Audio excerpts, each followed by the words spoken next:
I'm doing the civil rights movement. Let me show you that's what you lost. The number of people coming into the country, just black folk during that time, were struggling for voters' rights. They were being shot, lynched, whipped, and beaten and bombed all through the South just for the right to go to the polls and vote. You just lost your voting power in this country. The immigrants wiped out your voting power. Your whole civil rights movement was a waste of time now. And those deaths were useless, futile. When in 1970, we outnumbered Hispanics, as an example, 2-1. They have now caught you and passed you. I predicted that in my first book, Black Labor, White Wealth. They'll catch you in the year 2000. They caught you exactly in the year 2000, right on the money. They now got 42 million in the country. You got 36 million. They can now outvote you on anything they want and block you on anything you want in the country. Now we got 14 to 20 million immigrants floating around this country, undocumented illegals, that the Congress is planning on giving amnesty to because white corporations want the cheap labor. Black folk are an obsolete labor class. They want some new labor. And so what they're going to do now is give them amnesty to 14 to 20 million. You add that 14 to 20 million to the 42 million you already got. That takes them up to almost 60 million Hispanics then in the country. Now, based on the 1986 immigration law, they then got a right to bring in their spouses, their children, and their parents. And we estimate that that'll bring in another 35 million Hispanics. They will then have 90 million to your 36. They will outnumber you 3-1 within 10 years. If you couldn't outvote whites, you haven't got a snowball's chance of outvoting Hispanics alone. Your vote was neutralized a long time ago. When I was running political campaigns for presidents back in '84 and for Carter in '76, and I ran it in Atlanta, Georgia in '88, and again for Clinton's deputy political strategy in '92, I knew then that the black vote was gone and dead. See, whites alone outnumber you 8-1. That means 8 will go over 1 at least 8 times with nothing left over. Your vote is only important in the powernomics principle when you vote as a majority. You must be the majority population. You cannot integrate and get economic power. You cannot integrate and get voting power. You must always try to figure out how to come together and aggregate to get your power. If you don't come together and become the majority population, your vote means nothing. If I throw a rabbit into a pen with 8 hungry bulldogs, the rabbit can vote all he wants about what they're going to have for dinner.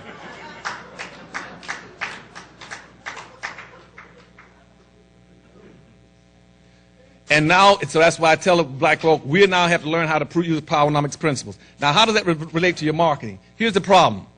You're now competing with these other groups that are coming to the country. They're doing what you're not doing. They're coming in here to build communities. We do not have not one single black community in America. We do not have one defined black market in America. If you don't have a defined black market in America, it makes it very difficult for you to compete against those groups. See, those groups, and not only do you find across America, when they come into this country, they'll build a Japantown, a Chinatown, a little Korea, a little Saigon, a little Cambodia. You go across America and find little Havanas, little Hialeahs, little Italy. You find Greek town, Pole towns, Chinatowns, but you never find a black town. And so if you're working for a white corporation, how are you going to serve the white corporation? What are you going to do? Go out. You're going to go out and try to find black folk and sell them products that weren't even produced by you, that's produced by other people. So what you got to do then is try to figure out how to, most of you got to figure out how to get out of some of those jobs and quit being job seekers and be job producers, point one. You got to learn how to produce jobs. You produce those jobs by going out and at this point in time to save yourselves and survive, you got to go out and start rebuilding communities. You cannot get power and wealth unless you have communities. Everybody in America have communities except us. We do not have one single solitary black community in America. All we got are black neighborhoods. A black neighborhood is like a bucket with a hole in it. It won't hold anything. You can pour water in all you want to. A community, to be a community, you must have 3 elements in it to have a community. You must have a wholly independent economic structure with people in there who are producing goods, services, and jobs and business opportunities for their own people. 2, you must have a code of conduct that teaches you how to support and buy from those people who you live with and look like you. And 3, you must have some governance or some organization that will speak for you in politics. We don't have any of that. Every organization we got speaks for everybody. You go out and look at the book, you'll find Asian organizations, Jewish organizations, Korean organizations, Chinese organizations, but you won't find any black organizations. You'll find the Urban League. What's that? We don't know who that is. And when you get the black organization, they won't fight for black rights. See, if I go out in the marketplace and women will come in, women will fight for women's rights. Gays fight for gay rights. Hispanic fight for Hispanic rights. Asians fight for Asian rights. Veterans fight for veteran rights. Senior citizens fight for senior citizen rights. You get the black folk, who they fight for? They fight for civil rights. And I ask, who is civil? Where does he live? And see, if even I want to send him somebody, I wouldn't even know where to send it. Because we don't fight for anything for our own people. But once you build these communities, you got to go inside there, and that's your market. Your market must be your communities. And if you start building these communities, then it makes it very easy for you all to promote your products if you got an identifiable community someplace to go into. And that's why the others are beating you. See, because they not only do they build their communities, but they put up ethnic barriers to make sure you cannot penetrate their communities, that you cannot market into their communities. They build their communities and they close them against you. So a black person working for a white corporation trying to market a product, they're not going to let you in their communities. Right now, the Chinese have a culture code which says this. First of all, that we would never, ever hire a black person in one of our business under any circumstance. We'll never hire you. And two, we'll never buy products from you. And they tell you that straight up. We will not buy from you. And so in our organizations, what we do, we got a Taiwanese we send into the Chinese stores. Because he tells you straight up, no, our people, the Chinese will pretend they can't speak English when you go in to deal with them. And when you go into Chinatown, they mark their communities. And they put up in these barriers, make them competitive. All of them live together, except us. We are scattered. If you're scattered, you have no market. Nobody's going to drive all over town trying to find where your store is. So right now in Detroit, when I get into the good news now, in Detroit, Michigan, we're trying to rebuild our first big national community in America. In the city of Detroit,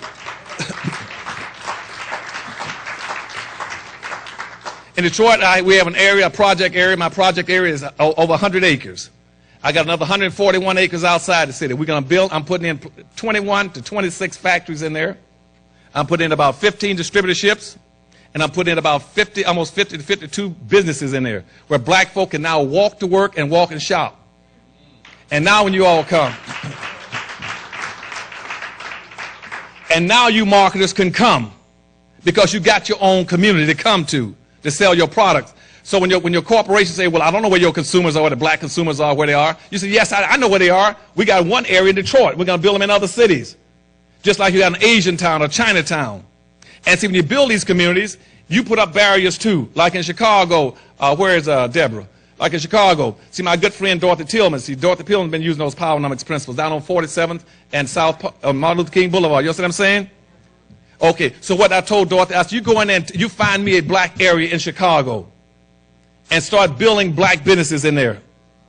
And tell the rest of them, if it's not your community, so long, adios, goodbye. And bring in black businesses and put them in there. And she's been doing that. Am I right, Deborah? Okay. And you do that.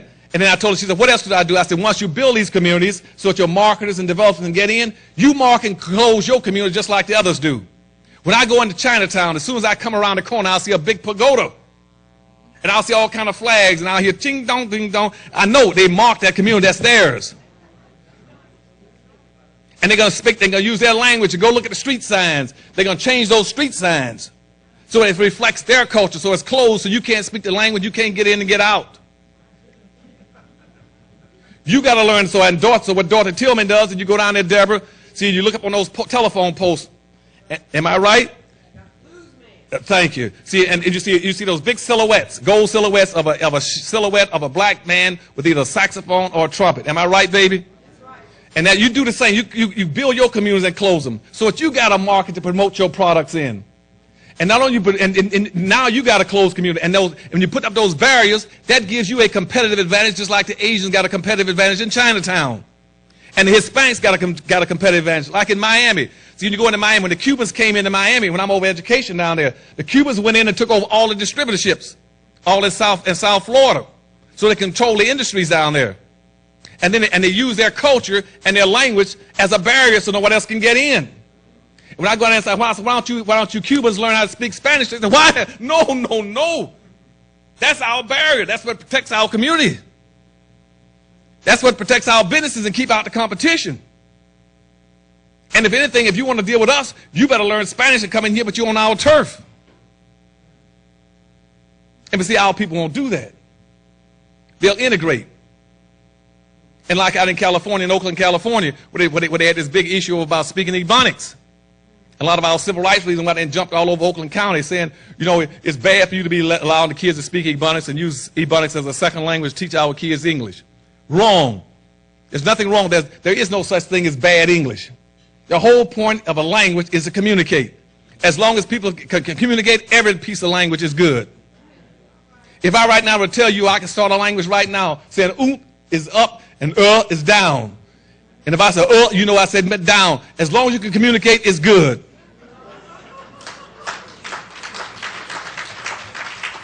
They jump all over our black kids about, well, they got to speak perfect English, non-standard, they got to spend standard network English. They don't have to. They only have to speak standard network English when you don't have a community. And now your black children are forced to leave your community, go to somebody else's community to get a living and earn a life. If they stayed in their own community, they wouldn't have to speak. They could get along with speaking what people they call flat English, broke English, non-standard Negro dialect. It doesn't make any difference. You have never run into a black person yet that couldn't understand what another black person was saying.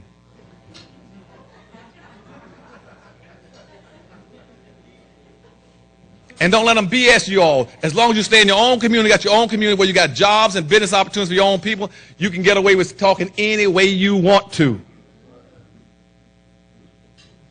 But now they're going to put the emphasis on your speaking and sounding white because you don't have communities anymore. You got to go to their communities to get jobs. And to get a job as a marketer, you got to speak perfect, what we call standard network English. So you got to learn how. So in other words, all those things are used as barriers to either keep you in the market or keep you out of their markets. And most of the white communities are not going to let you in there as a promoter because they got their communities locked and boxed. Everybody's community is locked and boxed except ours. We don't have communities. You can come and go anytime you want to do anything you want in the black community. But in Detroit, Michigan, we're going to build our own communities. We're going to build our own factories. We're going to produce all kinds of products, services, and goods. And we're going to distribute them up the chain. And we're going to invite people like you all to come in and start pushing our products with our own people. We're going to ask black athletes across the country to promote our products. And we'll put up a leather factory that we got coming up in Haiti. We build a leather factory. We're going to ask the blacks in the United States in our cut and sew factories to come in and promote, and instead of selling Chinese or Asian leather, to sell good black leather in the United States. We're building a seafood factory in Detroit that's going to be one factory alone is 5 times the size of a football field. We'll be the biggest producers of seafood not only in America but in the world, right in the heart of the black community. And all of our businesses factories will be right in the heart of the black community. And all our distributorships right in the heart of the black community. They're all aggregated. So blacks can drive down there and park and do anything they want. They can walk and shop. So when people say, where Dr. Hans, where can I find the best furniture in the United States? I say, you go to High Point, North Carolina, or Lexington, North Carolina. They said, good. And I said, now where can I go and find all the blacks who are producing products and services and goods where they're being marketed? I said, you go to Detroit, Michigan. That's where we're starting out. Where everything you want, you can go in Detroit and find any black person producing and manufacturing anything you'll find in Detroit in that community. And there'd be miles of it. And so that you all can then get in a better posture. But right now, you all are marketing with one arm behind your back. You're trying to figure out how to market in Hispanic, white, and Asian, Arab communities that people don't want you in and not going to let you in. And you're serving somebody else's company and corporations that are simply tolerating you there if you can figure out a way to justify your existence. The same thing going on in law firms. Black lawyers got wiped out by the integration process. They go to a white firm to be a partner. They got to bring some white businesses there. They can't be a black partner in a white law firm. They can't bring the businesses in. And so you're working for a white corporation. How do you show you can control all these black consumers when the black consumers are all over America, scattered? So in conclusion, what I'm saying to you, I know my time is up, is that you got to learn how to rebuild these communities. We're going to build them in Detroit. We learn how, and we're going to do 2 things. We're going to teach you how to stop the capital drain out of your neighborhoods. Right now, we're not practicing group economics. Your money is supposed to bounce 8 to 10 times in your community before it leaves. Hispanic money in the United States bounces 6 to 7 times. White money bounces 8 to 12 times. Arab and Asian money bounces 13 to 14 times. Jewish money bounces 18 times. Black money does not bounce once. As soon as a black person gets paid, he runs straight to someone else's store in someone else's community and spends his money. And those people in turn do absolutely nothing for the black community. They put up stores all over your community and they suck the money out. In Detroit, Michigan, right now, the problem is Detroit has got about a $200 to $300 million deficit. The reason they got a deficit in Detroit, Michigan, as a black city and all these other black cities is because the black cities are not practicing group economics. That's why they're depressed and run down. Detroit, Michigan has almost 1 million black folk there. They have an annual disposable income of over $12 billion. They're spending another $8 billion in the government services and another $2 billion in the school system. That comes to $22 billion. Now, if that $22 billion was being practiced in group economics and bouncing at it just 10 times, that means they would have $220 billion worth of annual disposable income in that city instead of a $300 million deficit. And what's happening in all these major cities, when you go out to try to promote your products and services, you got to understand that all the money you take out of the black community, you're not developing black communities, you're destroying them. You're taking the money out of your own people's hands and putting it in other people's hands and other people's company. In Detroit, Michigan, these other cities like Cleveland, St. Louis, Milwaukee, black communities are subsidizing other people's communities. All the white communities, ethnic communities, Asian communities, Greek towns, China towns, Mexican towns, they are living off of 2 incomes.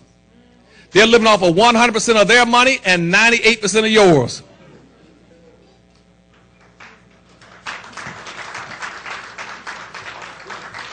And also keep in mind that the other thing we got backwards is I want you to get out of is looking for jobs, produce jobs.